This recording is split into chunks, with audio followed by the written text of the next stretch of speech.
Buenas, Buena, doctor, ¿cómo está usted? todo bien. Muchísimas gracias por la invitación. No, para mí es un gran placer y de verdad le pido disculpas. Desde las 7 tengo 25 minutos tratando de entrar. Nunca había pasado cuando le entraba, intentaba entrar al live, se empezaba a cargar y se caía.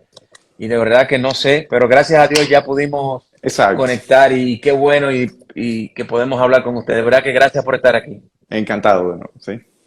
Doctor, tenemos varios temas. Yo sé que hay uno que es el tema principal, hablar un poco de los pólipos en el colon, pero no quisiera desaprovechar la oportunidad de hablar con un especialista en lo que tiene que ver con la gastroenterología y también con la endoscopía, porque usted trabaja, ¿no?, en endoscopista y esto también es muy interesante.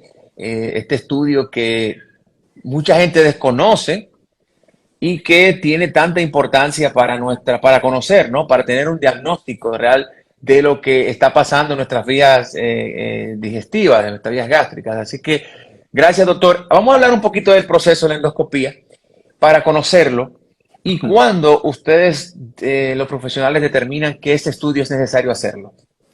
Muy bien. Bueno, cuando hablamos de endoscopía, nos podemos referir a dos tipos, ¿no? Ok. Endoscopía alta, como comúnmente se le conoce gastroscopía, o Ujú. endoscopía baja, y se conoce como colonoscopía, ¿no? Sí. Entonces, la colonoscopía es la que solemos indicar, o sea, con un intervalo de tiempo, porque nos permite, ¿no?, la prevención del cáncer de colon a través de lo que ya has mencionado, ¿no?, los pólipos de colon, que son las lesiones precursoras del cáncer de colon hasta en el 95% de los casos, ¿no?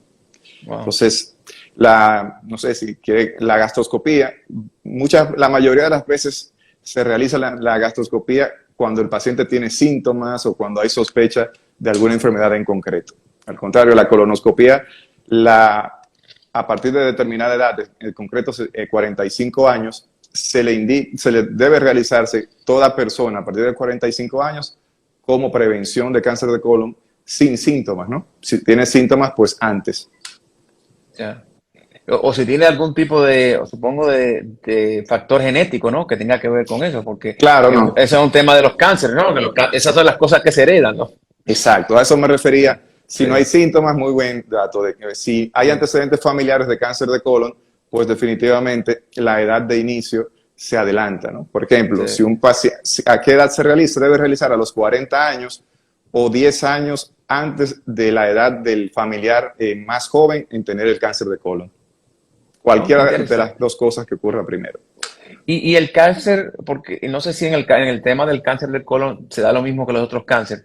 No necesariamente tiene que ser que un paciente tenga cáncer de colon para que una persona tenga, vamos a decir, tenga riesgo, un familiar tenga riesgo. Puede ser cáncer en otro sitio que pudiera presentarse en el colon. Por ejemplo, un paciente que tenga cáncer cáncer de mama, ¿no? Puede ser que uno de sus familiares le aparezca el cáncer en el colon. Sí, sí, porque hay variaciones Sí. genéticas Ujú. donde hay esa afectación de varios órganos, donde un familiar, sí, es así, de que puede Sí. tener afectación de mama, otro familiar cáncer de colon, ¿no? Por Sí, eso, porque el eso, común denominador sería el cáncer, ¿no? exactamente. Por Sí, eso esos tipos de pacientes incluso se deben seguir en unidades especiales, ¿no? Para seguimiento y consejería genética, ¿no? sí. Vamos a hablar de estos. Afortunadamente Sí, adelante. son los menos comunes, ¿no? Porque solo el 5% de los casos son puramente hereditarios. El 70-75% de los casos de cáncer son esporádicos. ¿A qué se refiere eso? Que no se le puede atribuir al componente genético heredado de nuestros padres, ¿no? Sino que muchas veces es simplemente que no hay, la relación del paciente con el entorno, sus hábitos alimentarios son los que determinan con más fuerza la presencia del cáncer.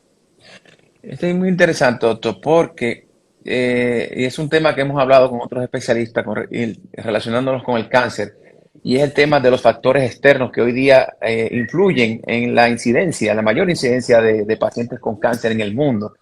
Eh, y vemos que, aunque se está estudiando, pero la gran mayoría hay un consenso de que se habla de la alimentación, de la contaminación, hay muchas cosas, muchos factores.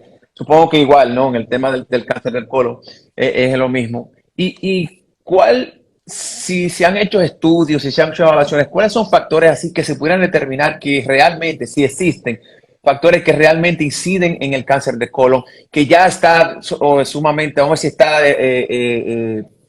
no tiene duda, no hay duda sobre esto.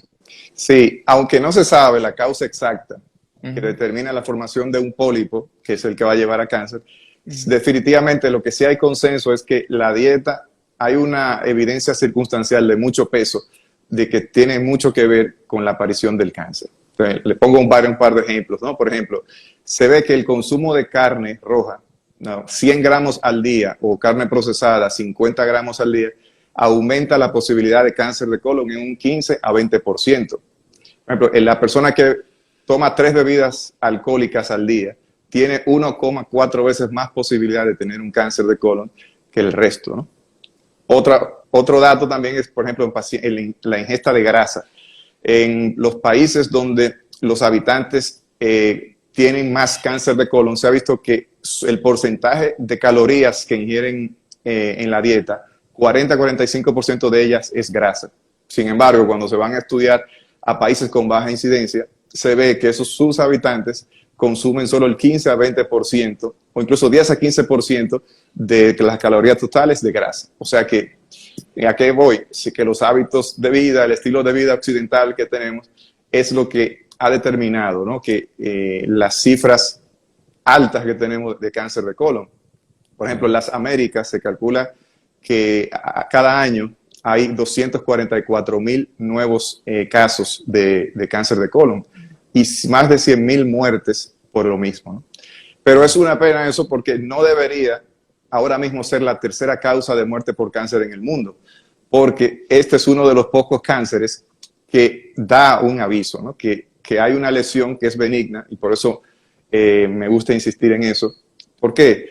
Porque o sea, en una colonoscopia realizada a tiempo se identifica ese pólipo, se puede eliminar y cortar el camino hacia cáncer. Pero incluso voy más allá, en un paciente en el cual no se llegue tan a tiempo y se haga una colonoscopia, si se detecta el cáncer en etapas incipientes, el 90% de los pacientes va a estar vivo a los 5 años. Entonces, ¿por qué vuelvo? ¿Y por qué? Buena pregunta la de la colonoscopia. Si lo lamentable es que solamente el 40% de los pacientes se encuentra en esa etapa incipiente a la hora del diagnóstico. ¿Qué quiere decir eso? Que hay un retraso por falta de información, por miedo al procedimiento, sin base, ¿no? Pero definitivamente que la colonoscopia es un procedimiento que salva vidas. ¿Sabe, doctor, que esa parte es importante y qué bueno que usted la toque? La parte del miedo, del desconocimiento, de los mitos, tabúes también, porque hay de todo. Igual, por ejemplo, si hablamos de cáncer de próstata, en estas sociedades esto es un tema de chiste y de broma y que ya fuiste a hacerte el examen, o sea, y se toma un poco, hay muchos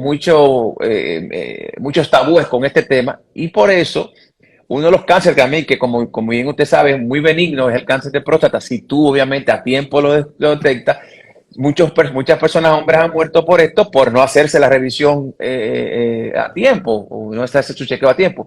Supongo que pasa lo mismo con los estudios de la colonoscopía y demás, que mucha gente lo evita por lo que implica, o lo que piensan ellos que implica, y que realmente no es así. Me gustaría que usted explicara un poquito de ese proceso. Yo me lo he hecho, en 2 ocasiones, señor, y yo no sentí, o sea, a ti te anestesian o te sedan y tú sales de ahí y no sientes absolutamente nada. Entonces, que no entiendo por qué el miedo, por qué el temor, pero me gustaría, doctor, que usted, obviamente especialista en esto, nos ampliara un poquito de este estudio, sí, para desmitificar, de quitarle este miedo, esta preocupación que tiene mucha gente sin base a un estudio que, como cualquier otro, se debe hacer y que no tiene ningún tipo de riesgo.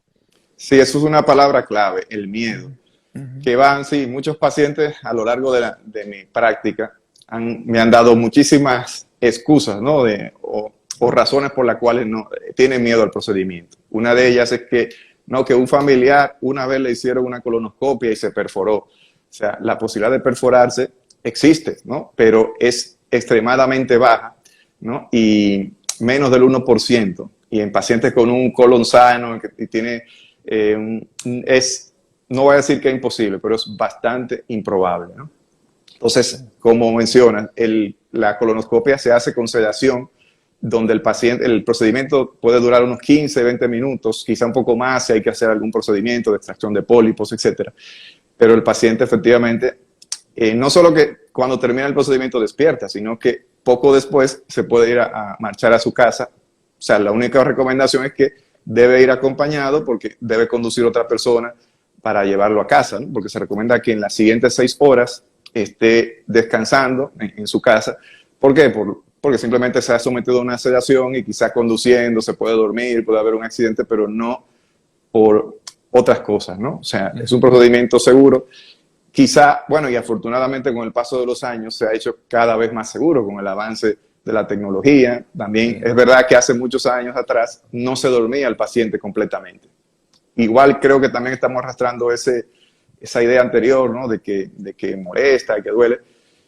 Una cosa que sí puede ser que al terminar el procedimiento sienta ciertas molestias, ¿no? Porque hay muchos equipos, unidades donde utiliza el aire común para distender, porque hay que distenderlo para poder ver la luz intestinal correctamente. Pero luego eso se aspira, puede quedar algo y el paciente lo que tiene es esa sensación que cuando va al baño y expulsa los flatos, pues se va la molestia.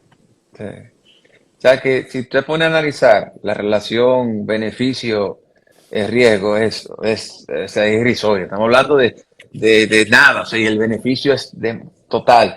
Doctor, ¿y qué se busca en esto? Porque cuando usted habla de que la colonoscopia no necesariamente se necesita tener algún tipo de diagnóstico o alguna situación per se o algún síntoma, y que se debe hacer, es un procedimiento que se hace de manera preventiva, que debería hacerse de manera preventiva. ¿Qué buscamos? ¿Qué se encuentra? ¿Qué se ve en este estudio? Además de pólipos, ¿qué otras cosas se pueden encontrar o podemos ver detectar en este estudio? Claro, con la colonoscopia podemos detectar, por ejemplo, enfermedad inflamatoria intestinal, enfermedad de Crohn, colitis ulcerosa. Podemos ver divertículos que a partir, por ejemplo, de los 60 años, el 50% de las personas lo tienen, que es parte de la vida, ¿no? O sea, pero nos ¿Qué es el divertículo, doctor? Disculpa que le interrumpa. ¿Qué sería eso? Sí. Divertículo es una invaginación de las capas del colon, una debilidad de la pared. Es como, por ejemplo, yo siempre pongo ese ejemplo de la goma de un carro, ¿no? Que se le da un golpe y se le salen como unas chichones, vamos a decir así, ¿no? Uh-huh. Eso pasa con el colon. ¿Y dónde se forman esas bolsas, que realmente son unas bolsas minúsculas?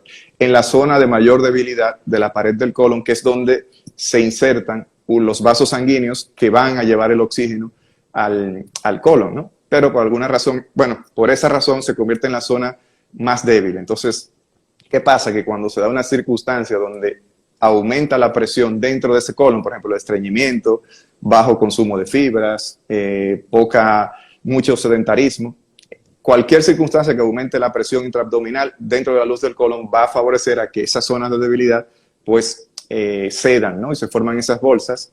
Y entonces la pregunta sería, ¿cuál es el riesgo de tener divertículos? Sí. Afortunadamente, la mayoría de las veces no hay complicaciones, pero en el 5 a 15% de los casos puede haber inflamación, lo que se llama diverticulitis, se pueden perforar o pueden sangrar, ¿no? Okay. Afortunadamente, no son la mayoría de los casos, pero sí, o sea, parte de lo que buscamos. Pero no hacemos colonoscopia porque muchas personas me preguntan, doctor, me encontraron divertículos, ¿cuándo tengo que hacerme la próxima colonoscopia para seguir los divertículos? Los divertículos no hay que seguirlos porque están ahí y siempre van a estar. Simplemente se hace colonoscopia por otro motivo, por ejemplo, si hay un sangrado en el colon, entre otras cosas pudiera ser por un sangrado por divertículos, pero también se hace para identificar si hay otra razón, ¿no? Sí. También podemos identificar... Sí, perdón. No, concluya, por favor. ¿Que pueden identificar? ¿Que no se puede identificar? Sí, que se me pasaba, por ejemplo, las hemorroides, que sí son bastante comunes, sobre todo las hemorroides internas, que son una causa de sangrado, de dolor anal, ¿no? Sí. Doctor, y ahora que usted habla del tema de sangrado, ahí va la pregunta. Yo leía, preparándome para la entrevista, de que dependiendo del color de la sangre, que uno, si tiene algún tipo de sangrado, el color del sangrado, pudiera determinar qué área del tracto, bueno, del colon, o si es un poco más para arriba, es que está afectada.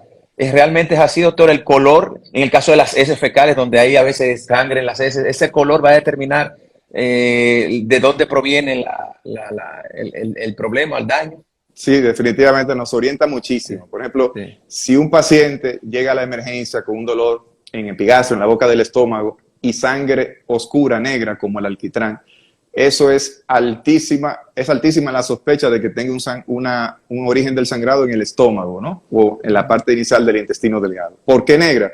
Porque se pone en contacto con el ácido gástrico, el jugo gástrico, hace que la sangre se digiera. Eso se llama sangre digerida, negra, ¿no? Sí, Ahora, sí. si ves una sangre roja, rutilante, lo más probable es que sea un sangrado más cerca del ano.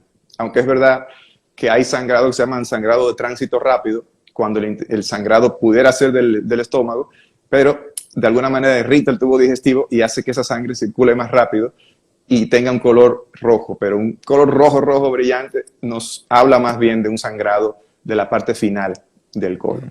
Un sangrado diverticular, igual que sea un poco no tan distal, no tan cerca del ano, se llama el sangrado, el color es, el tipo de sangrado es hematoquesia, que es un color algo intermedio entre el rojo y el negro, ¿no? Okay. O sea que eso es una característica que usamos día a día y que es bastante útil a la hora de decidir el procedimiento a seguir con el paciente. Eso es importante, doctor, porque y determinar, porque como usted habría hablado del tema de las hemorroides, y las hemorroides, usted ha hablado del sangrado por hemorroides, y una de las causas, muchas veces causa preocupación. Yo, que he tenido hemorroides en algún momento, es preocupante cuando tú, por ejemplo, vas al baño y te aseas y ves esta sangre y dices, wow, y hay una preocupación, porque muchas veces la cantidad de sangre es mucha, y eso a cualquier persona sorprende, porque se supone que uno no debería sangrar. Y quisiera entonces entrar ahí en el tema de las hemorroides. Por eso decía, doctor, que aunque el tema del pólipo en el colon, yo quisiera aprovecharlo un poquito y hablar de este tipo de enfermedades que son muy comunes, muy frecuentes y que causan preocupación y dolor de cabeza a ustedes y a los pacientes, que es el tema de, por ejemplo, en el caso de las hemorroides. Me gustaría que hablara un poquito de esta, doctor. ¿Qué causa las hemorroides? Y cuándo las hemorroides, porque hay casos que obviamente necesitan cirugía y demás. ¿Cuál es el pronóstico? ¿Cómo ustedes manejan el tema de las hemorroides y en qué momento se determina que el tema es tan grave que ya hay que ir a cirugía? Sí, bueno, las hemorroides no son más que vasos sanguíneos normales que por algo similar, por aumento de la presión dentro del colon, pues se van distendiendo y deformando, ¿no? Una causa se ve muy frecuentemente en pacientes con estreñimiento crónico, o sea, de mucho tiempo. En mujeres embarazadas, por ejemplo, también pueden debutar con hemorroides, cualquier causa, o lo mismo, causas similares a lo que producen los divertículos o a lo que se asocia, todo lo que aumente la presión dentro del colon. Ahora, ¿cuáles son unas razones por las cuales pensamos en que debe el paciente ser visto por un cirujano, proctólogo, cuando el sangrado no cede, ¿no? Cuando es un sangrado abundante, obviamente, y que por vía endoscópica no se puede resolver, ¿no? Básicamente, afortunadamente la mayoría de las hemorroides no llegan a ese extremo y pueden sangrar puntualmente y no ser tan recurrentes, ¿no? Entonces, doctor, sabe que una de las preocupaciones de mucha gente con el tema, por ejemplo, quedándonos ahí en las hemorroides, es el tema del dolor, o sea, que molesta, que el dolor. Y los mismos tratamientos, hay tratamientos per se, hay medicamentos, hay mecanismos, temas naturales, que hay medicina natural que también se utiliza, hay mucha gente que utiliza porque la sábila, que cosas frías y esto. Eh, Realmente la automedicación funciona las hemorroides. Yo sé que la respuesta es no, pero me gustaría siempre la hago con el tema porque el dominicano es muy dado, somos muy dados a la automedicación, a medicamentos, allá a la farmacia y dime qué bueno para esto, qué bueno para aquello. Que para las hemorroides se necesita ser vista por un profesional y que determine él cuál es el proceso, o hay procesos de hemorroides que pueden ser vistos, que pueden ser tratados de manera casera. Sí, pero yo iría más profundo en la pregunta. ¿Quién le diagnosticó las hemorroides? Porque muchos diagnósticos de hemorroides resulta que era un cáncer en el recto que tenía un paciente, ¿no? Entonces, me está preguntando, pero habría que ver si el paciente ya partió de que le hicieron una colonoscopia por un sangrado y que se diagnosticó efectivamente que eran hemorroides, y eso pasa muy frecuente por el miedo, y también depende porque de la edad. Pero si, por ejemplo, un paciente de 50, 60 años debuta con un sangrado, yo no voy a pensar como primera opción que puede tener hemorroides. Hay que descartar ahí probablemente una neoplasia, un tumor en el colon. Ahora, un joven de 18, 20, 25 años con un sangrado sin antecedentes familiares de cáncer de colon, una de las cosas que podría pensarse son las hemorroides, ¿no? Y estoy de acuerdo, nunca hay que automedicarse, ¿no? Porque cada caso es diferente, ¿no? Muchas veces, es verdad que el tratamiento es similar dependiendo de los síntomas, pero nunca puede ser la persona por sí misma, ¿no? Determinar lo que tiene que hacer. Entonces, para mí es doctor, importante porque hay muchas personas, nosotros, y esto se ve en los países, en América Latina, se ve mucho esto, que farmacéuticos, las farmacias, tratando de hacerle un bien también al paciente, porque tampoco, poco ayudándolos ya con la experiencia que han tenido, pero hay temas que necesariamente, y yo diría que todos, pero en el tema de salud, yo creo que ustedes que tienen años de profesión, de estudios, de preparación, que han visto de todo, mire como usted dijo algo muy interesante que no lo habíamos pensado, que tal vez una persona que diga, es hemorroide, pero puede haber sido un cáncer. O sea, es peligrosísimo el hecho de que tú, entendiendo que puede o que tiene la solución o que sabe lo que es, empieza a medicarte por algo que luego es otra cosa y que puede ser peor, o que el medicamento que te dé no sea el indicado. O sea que esa parte es importante. Doctor, vamos a hablar de los pólipos entonces. Entramos en el tema de los pólipos. Usted decía al inicio que los pólipos pueden que no den síntomas, pueden que no den, pero hay casos que sí, que dan síntomas a los pólipos. Claro, claro, mientras más grandes son los pólipos, pues más posibilidad de dar síntomas. ¿Cuál sería el principal síntoma? Sangre oculta, ¿no? En las heces. En un estudio de coprológico se puede determinar, ¿no? Entonces, básicamente, la mayoría de los pólipos no dan síntomas y por eso es que apelamos a buscar a esos pacientes sin síntomas para que cuando empiecen a dar síntomas no sea porque tienen un cáncer, ¿no? Entonces, sí. ¿Por qué es la importancia de determinar los pólipos? Porque los pólipos, en el que va a degenerar en cáncer, necesita mínimo 8 a 10 años entre que se produce, se origina y se convierte. O sea, tenemos un amplio margen para poder detectar ese pólipo y poder eliminarlo vía endoscópica, ¿no? Entonces, o sea, disculpe que le interrumpa, estoy diciendo que cuando se detecta un pólipo, dura 10 años para determinar que ese pólipo se eliminó. ¿Es lo que, no, que un pólipo, el que va a llevar a cáncer, necesita mínimo 8 a 10 años, o sea que nos da ese margen. Para desarrollarse a cáncer, ¿no? Claro, pero afortunadamente la mayoría de los pólipos no va a llevar a cáncer, quizás 5, 10, 15%, pero cuando hacemos la colonoscopia es imposible diferenciar cuál puede ser y cuál no. Claro, obviamente hay que eliminarlos todos los que se encuentren, ¿no? Sí. Doctor, y entonces, hablando del cáncer de colon, ¿la única o el comienzo del cáncer de colon serían los pólipos o hay otra forma de detectar o de padecer de cáncer de colon que no sea a través del pólipo? Bueno, de la manera esporádica, ¿no? El 95%, hasta el 95% sale de los pólipos. El otro 5% sale como salen los otros cánceres que no dan una lesión precursora, sino que simplemente aparece la degeneración maligna en la parte afectada, ¿no? Ya. Entonces le hacemos la colonoscopía y detectamos el pólipo. ¿Qué hacemos? ¿Se estirpa ese pólipo?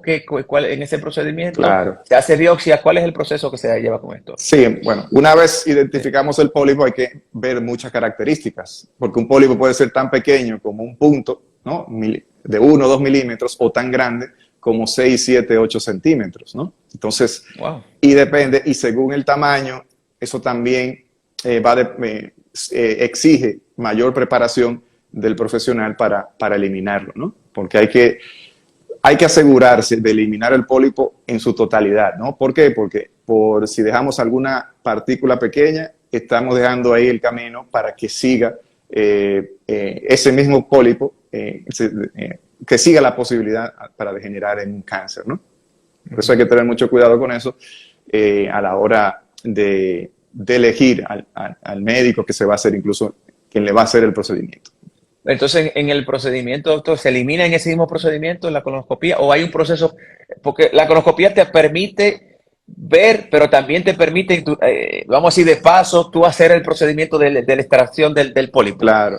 Esa Sí. es la ventaja que tiene la Ujú. colonoscopía con otros métodos diagnósticos. Por ejemplo, la sangre oculta en heces o hay un procedimiento no invasivo que es la colonoscopía virtual, que tiene mucha capacidad de determinar dónde están los pólipos, o incluso la videocápsula endoscópica que puede ver el colon, pero ninguna tiene la capacidad de resolver el problema, ¿no? Por eso es que la colonoscopia está sola, ¿no? Como la principal herramienta diagnóstica y terapéutica, porque ahí lo encontramos y ahí lo podemos eliminar. Es verdad que hay pólipos grandes que por el riesgo y porque se necesita más tiempo para resecarlo, para cortarlo, igual dejamos probablemente el procedimiento de extracción del pólipo para una segunda oportunidad donde se le informa al paciente, porque esos pólipos grandes, mayores de 2 centímetros, tienen más riesgo de complicaciones como perforación, sangrado, etcétera. Afortunadamente muy bajos, pero el paciente necesita estar informado de qué se le va a hacer, de qué se va a hacer en su cuerpo, ¿no? O sea, que no vaya, no, porque igual puede alegar, bueno, yo vine a hacer una colonoscopia y ahora resulta que me dijeron que me hicieron un procedimiento que yo no pedí que me hiciera y hay una complicación, ¿no? Entonces, eso sí sería la excepción, cuando son pólipos muy grandes que ameritan técnicas como la que yo realizo habitualmente, como la mucosectomía, hay que inyectar en la base del pólipo para alejarlo de las capas más profundas y eliminarlo. Pues por eso optamos por hacerlo en un segundo momento. En cantidad, doctor, ¿se pueden encontrar varios pólipos dentro o un solo? Es muy variable, Sí. pero regularmente cuando hay factores genéticos, pueden haber decenas, cientos, miles de pólipos, ¿no? O sea, Sí. pero sí, claro, por ejemplo, afortunadamente, como te dije, el 3% de los cánceres de colon ocurren en menos de 30, de los 30 años de edad. O sea, Ujú. estamos hablando de un reducido número, ¿no? Pero los pólipos regularmente son pocos, ¿no? Regularmente, cuando aparece uno grande, pueden aparecer otros más pequeños, ¿no? Y por eso es que dependiendo del número, del tamaño del pólipo y de las características en la biopsia, porque no termina ahí, si se eliminó, hay que plantearse cuándo se debe hacer la próxima colonoscopia de revisión. O sea, por ejemplo, si hacemos una colonoscopia donde el paciente se preparó correctamente, o sea, que estaba limpio, que es el principal trabajo del paciente, asegurarse de que su colon esté limpio para poder evaluar todo el colon. Ujú. Entonces, la colonoscopia siguiente puede hacerse en 5 años, ¿no? Ahora, Ya. si aparecen determinados números de pólipos, según el número y tamaño, pues el intervalo se va reduciendo. Sí, porque si ya aparece pólipos y se eliminan, doctor, significa esto que puede volver a salir en algún momento, ¿no? En el futuro. ¿Qué tan temprano pudieran volver a salir? O no necesariamente. No, a eso me refiero, de que si el Sí. pólipo de colon se elimina en su totalidad, no tiene por qué volver a surgir. Ahora, Ah, sí ya, ok, pueden surgir ok, nuevos pólipos, por eso es que cada 5 años en ok. nuestro país se hace ese intervalo. ¿Por qué? Porque también te mencioné que regularmente el pólipo que va a llevar a cáncer, como muy rápido, necesita 8 a 10 años para llevar a cáncer. O sea, si lo hacemos Sí, cada 5 años, no es para conseguir un cáncer, ¿no? Sino sí. para detectar un pólipo que se puede evitar y se puede resolver de manera ambulatoria sin llegar a cirugía. Doctor, ¿y ese cáncer qué tan eh, agresivo es luego de que se detecta? ¿Qué pronóstico tiene, vamos a decir, un paciente que por descuido, por lo que sea, ¿no? Llegó, los pólipos se desarrollaron, pasaron esos años y terminó en cáncer. ¿Cuál es el pronóstico de este paciente a futuro? Si el cáncer de colon, si cuando se detecta en fases tempranas, tiene una solución quirúrgica en el 95% de las veces. Incluso apareciendo el cáncer, hay otra oportunidad, ¿no? de curación. Solo un porcentaje muy escaso son los pólipos, son los cánceres ya que, bueno, quizás se tardó 15, 20 años el paciente en hacerse el procedimiento y Sí, quizás ya ha hecho lo que se llama metástasis. Pero aún metástasis. así hay opciones terapéuticas como quimio, radioterapia, etcétera, ¿no? Pero afortunadamente la inmensa mayoría de los pacientes se pueden resolver en el peor de los casos, cuando si aparece ya el cáncer, Sí, por vía quirúrgica. Por eso es que es una pena, ¿no? Que el cáncer de colon Sí. esté tan alto en incidencia cuando hay una herramienta que puede detectarlo a tiempo sin necesidad de llegar a ese punto, ¿no? Doctor, yo creo que al inicio hablábamos un poquito de eso, pero me gustaría, porque me preocupa el hecho que usted hablaba de que el cáncer de colon es el tercero causante de muertes en la República Dominicana, ¿fue lo que usted planteó? ¿O en el mundo? En el mundo, la tercera causa de Bueno, muerte por cáncer en el mundo. en el mundo. Entonces, si es un cáncer que, como usted bien ha explicado de manera magistral, se toma tanto tiempo en desarrollarse, estamos hablando de 8, 9, 10 años en desarrollarse, que luego de desarrollarse o encontrarse tiene un buen pronóstico, por ejemplo, diferente a un cáncer, por ejemplo, de páncreas o un cáncer Claro, de otros órganos que son más agresivos. Tiene un mejor pronóstico.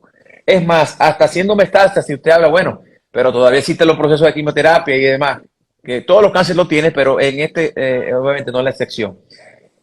¿Por qué entonces? ¿Cuál es el tema? Ustedes los gastros, ¿qué es lo que está pasando? ¿Por qué hay tanta incidencia de este cáncer mundialmente?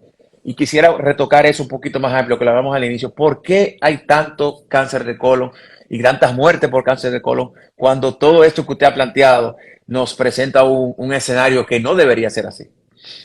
claro. Bueno, precisamente lo que hablamos al principio, ¿no? El Sí, estilo de vida occidental nos trae muchos problemas, incluyendo el cáncer de colon, el hígado graso, muchos tipos sí. de cáncer, diabetes, hipertensión, ¿no? Entonces, mientras, por ejemplo, puse el ejemplo de la abundancia, de la ingesta de carnes rojas, de productos procesados, son causas directas, ¿no? De la aparición del cáncer. Sin embargo, en Estados Unidos, los últimos años, es el único país donde la incidencia de cáncer ha reducido. Y todos sabemos que Estados Unidos no es el mejor ejemplo de comida sana, ¿no? Porque hay mucha No. obesidad. ¿Cuál es la diferencia? De que ellos sí tienen un programa fuerte de prevención de cáncer de colon, ¿no? Donde se le informa a los pacientes, se busca activamente los pacientes que pueden estar en riesgo y identifican esos casos de pólipos y para eliminarlos, ¿no? Sí. Entonces, es un caso donde sí, el estilo de vida occidentalizado hace más posible la aparición de cáncer, pero incluso en esas circunstancias, si hay una buena base, un buen seguimiento, una política de información a las personas, pues aún así la incidencia podría ser muchísimo menor que la que es ahora. Usted habla del tema occidental. Y lo he oído mencionar varias veces. Los orientales no es tanto en el continente oriental, para el continente asiático y esta zona, no es tanto la influencia del cáncer Sí, de colon. también Sí, hay cáncer, pero en esa zona igual ingieren más fruta, verduras, fibras en general, ¿no? sí. Donde es verdad que también hay cierto aumento, pero nada que ver con No, lo que para tenemos nada. aquí, ¿no? De este No, lado. si vemos las estadísticas mundiales de obesidad y América le lleva la milla a cualquier país del mundo, realmente el continente americano o a cualquier otro continente, quise decir.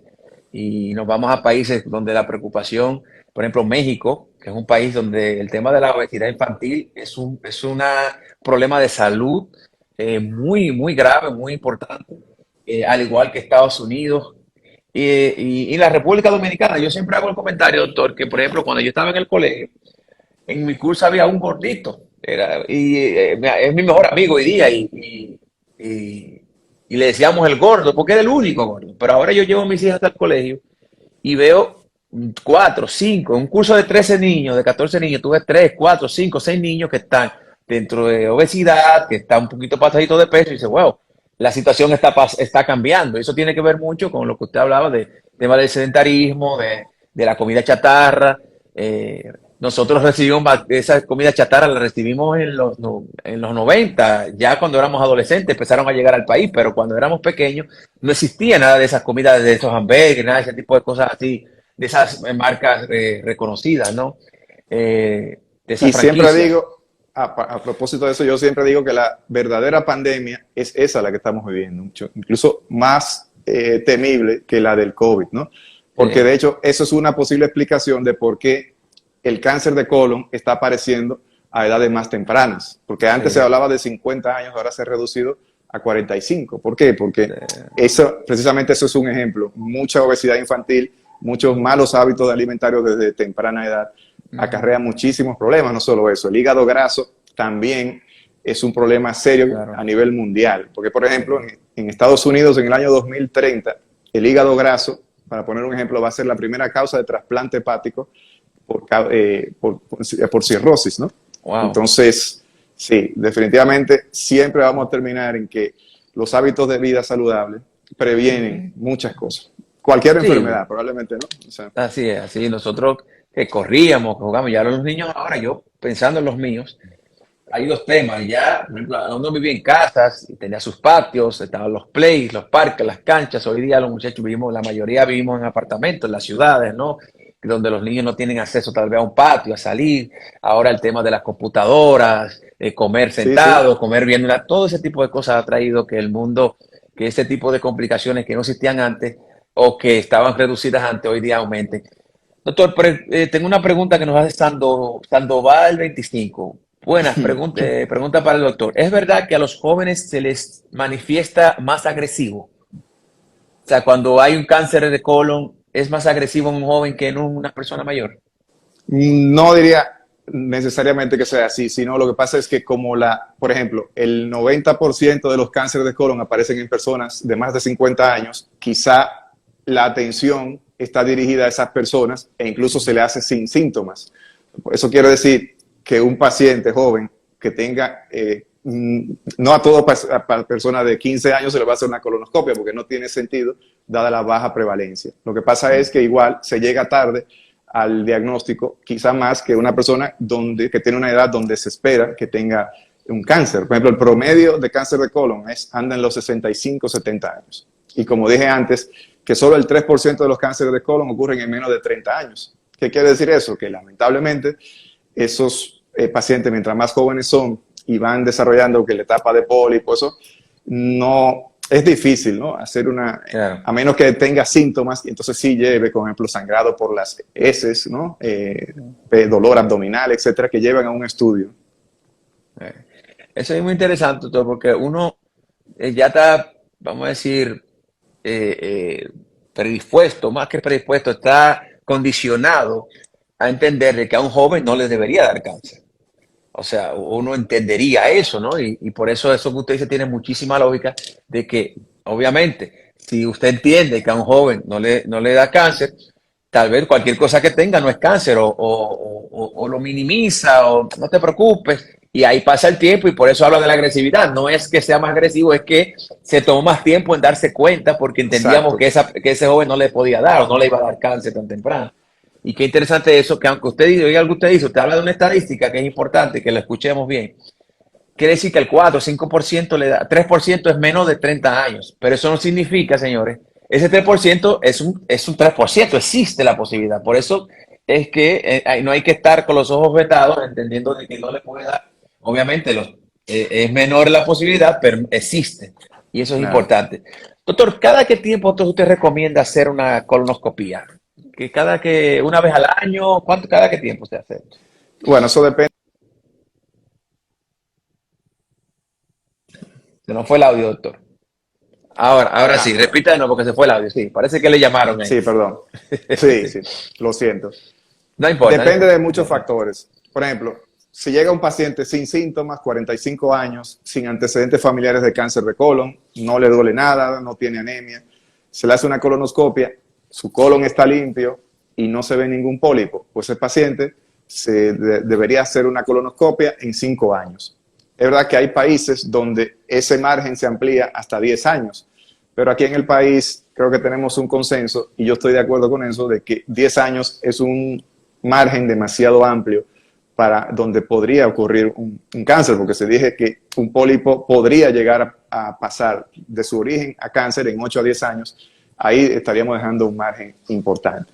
Y también porque hay una situación donde no siempre el paciente lleva la pauta de preparación al pie de la letra. Entonces, si hay una parte del colon que está sucia, hay un riesgo donde que esa parte donde no se vio pueda haber un pólipo. O sea, ¿y por qué menciono eso? Porque ese paciente, si está sucio el colon, pues no podemos, se sale de los intervalos. Ese paciente hay que repetírselo en un mejor momento. Ahora, un paciente que tenga ya pólipos depende del número, del tamaño, para determinar el intervalo, ¿no? Si sale, por ejemplo, más de 3 pólipos, pero son menores de 1 centímetro, ese paciente probablemente en 3 años habrá que hacerle la colonoscopia, ¿no?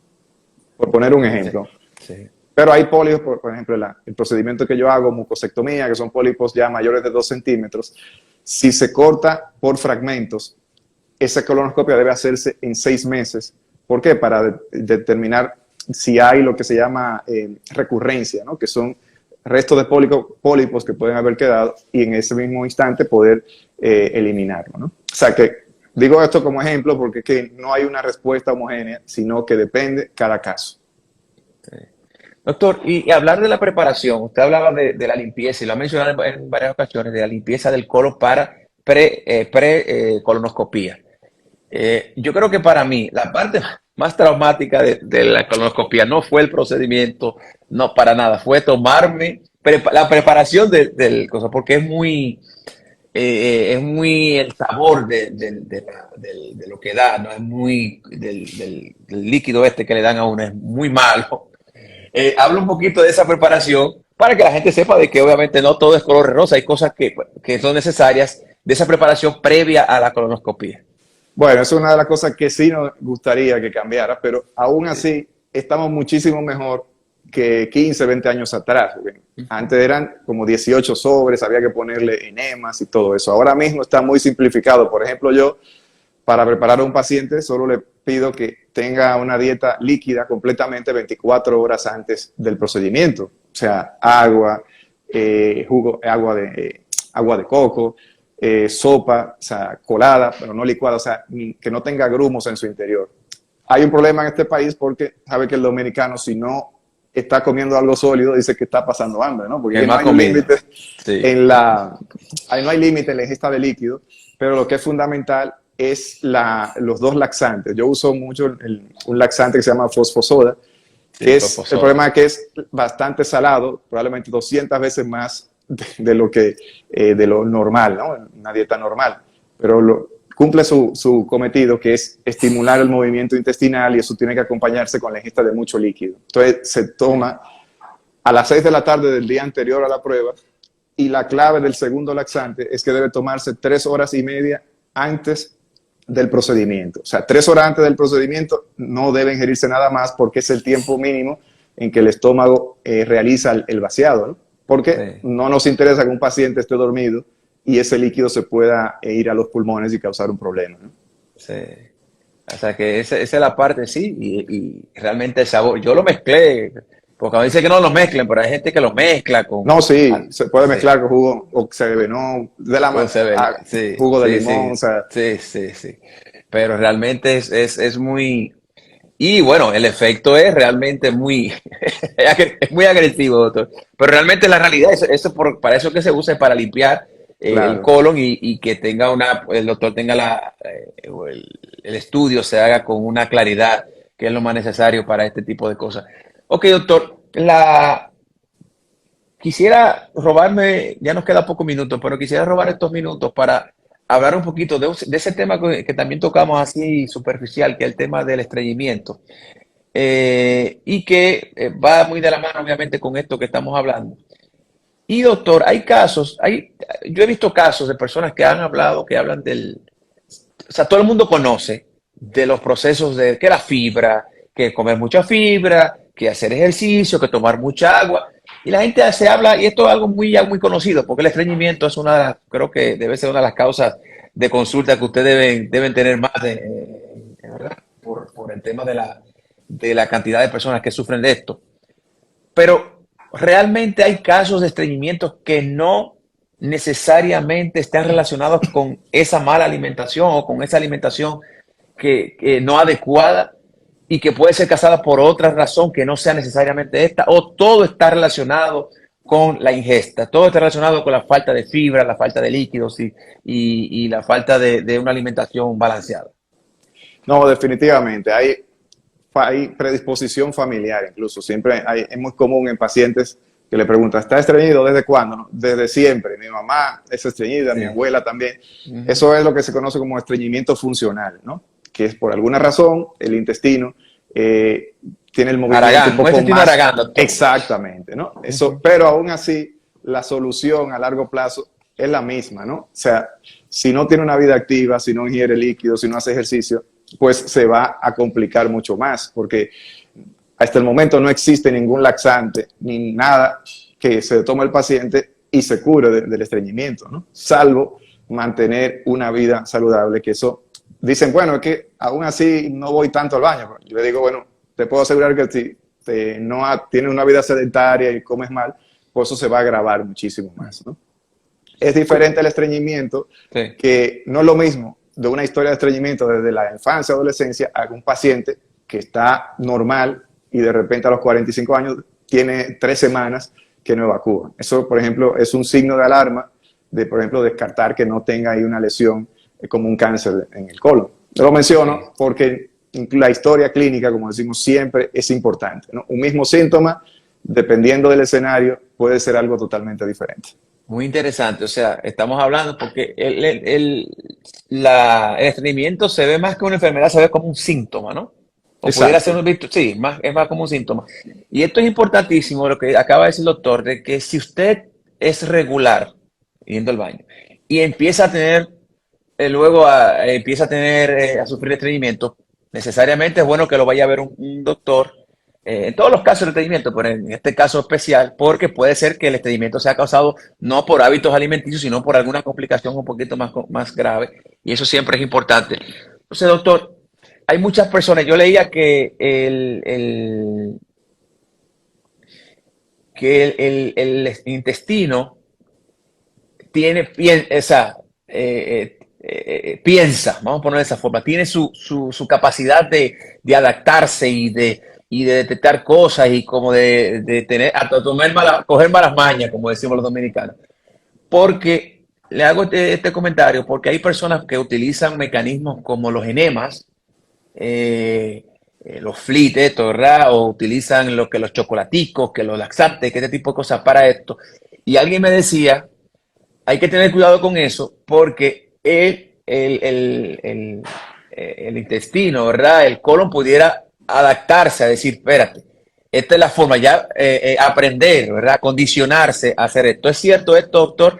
Y estas personas que utilizan este tipo de laxantes como regularmente para normalizar sus evacuaciones, el uso debe ser controlado. Explíquenos esa parte, por favor. Claro, el uso de laxante, como dije anteriormente, crónico, no está contraindicado porque, como dije, ningún laxante va a ser curativo, ¿no? Y de hecho, usarlo indiscriminadamente y sin límite de tiempo y sin prescripción médica, eso podría traer muchísimos problemas, como desequilibrio hidroelectrolítico, el sodio, potasio, todas esas muchas sustancias que mantienen el estado normal del cuerpo. Y no solo eso incluso puede traer una alteración en lo que se llama la microbiota. Mencionaste sobre, por ejemplo, la microbiota intestinal, se calcula que hay más de 100 billones de bacterias en el intestino, haciendo cada una función diferente. Entonces, si hacemos cosas que alteren o tomando antibióticos sin prescripción, tomando ciertos medicamentos, eso puede alterar ese perfecto equilibrio que hay en la flora intestinal y trae otros problemas, como el síndrome de sobrecrecimiento bacteriano, que es donde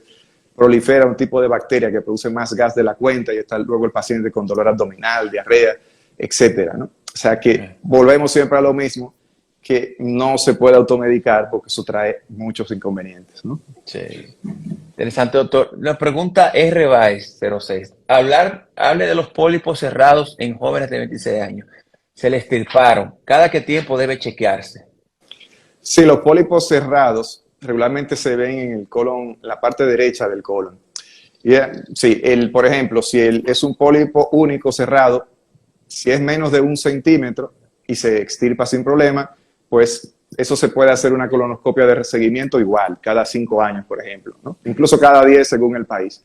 Ahora, si ese pólipo cerrado es mayor de 1 centímetro, entonces el intervalo hay que recortarlo a 3 años. Entonces, de nuevo, también depende del tamaño, pero esa pregunta sí es importante, porque la mayoría de los pólipos son adenomas, pero también hay este tipo de pólipo que es cerrado, que tiene también una predisposición a cáncer, ¿no? Entonces, ¿por qué suele ser difícil ese pólipo? Porque suele ser bien plano. No todos los pólipos son iguales. Hay pólipos en forma de verruga, que son los sésiles, los pediculados, que tienen un tallo, y los planos. Entonces, y a eso vuelvo y hablo, insisto, con lo de la preparación. Imagínense un colon que esté sucio y encima un pólipo plano. Entonces, eso es muy, muy difícil de identificarlo. Incluso hay situaciones donde está muy limpio el paciente y hay que ser muy meticuloso para identificarlo, ese tipo de pólipo cerrado, ¿no? Porque cuando te hablas de plano es que casi a nivel del colon, o sea, a nivel de la mucosa, claro. de la mucosa, exacto, perdón, de la mucosa. El colon exacto. tiene 5 capas, ¿no? La mucosa, que es la capa interna, que afortunadamente ahí es que se originan los pólipos, porque si se originaran en capas más profundas, probablemente sería muy cuesta arriba eliminarlo por endoscopía, por colonoscopía, por el riesgo de perforación, ¿no? Pero afortunadamente la mayoría de los pólipos que estamos hablando, todos se originan en la capa superficial.